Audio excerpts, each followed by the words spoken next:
पंतप्रधान नरेंद्र मोदी आज जम्मू काश्मीर दौऱ्यावर आहेत. चिना पुलाचं मोदींच्या हस्ते उद्घाटन संपन्न झाले. पंतप्रधान नरेंद्र मोदी माता वैष्णोदेवी कटरा ते श्रीनगर आणि परत येण्यासाठी 2 वंदे भारत एक्सप्रेस या गाड्यांना मोदींनी हिरवा झेंडा दाखवलेला आहे.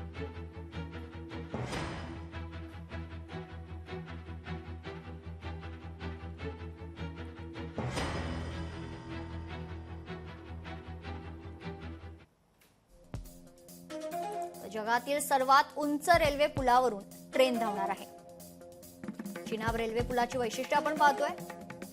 100 किलोमीटर प्रति तास वेगाने रेल्वे धावू शकणार. 1300 मीटर लांब आणि 467 मीटर उंच रेल्वे पूल. चिनाब नदीच्या पृष्ठभागापासून 359 मीटर उंचीवर. ही उंची आयफेल टॉवर पेक्षा देखील सुमारे 35 मीटर अधिक आहे. पूल उभारण्यास 22 वर्ष लागली. पुलासाठी एकूण 1486 कोटी रुपये खर्च झालाय.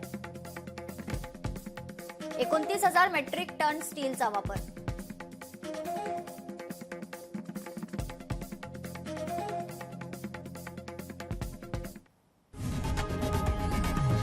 लोकशाही मराठी ऐका, पहा, जागरूक रहा.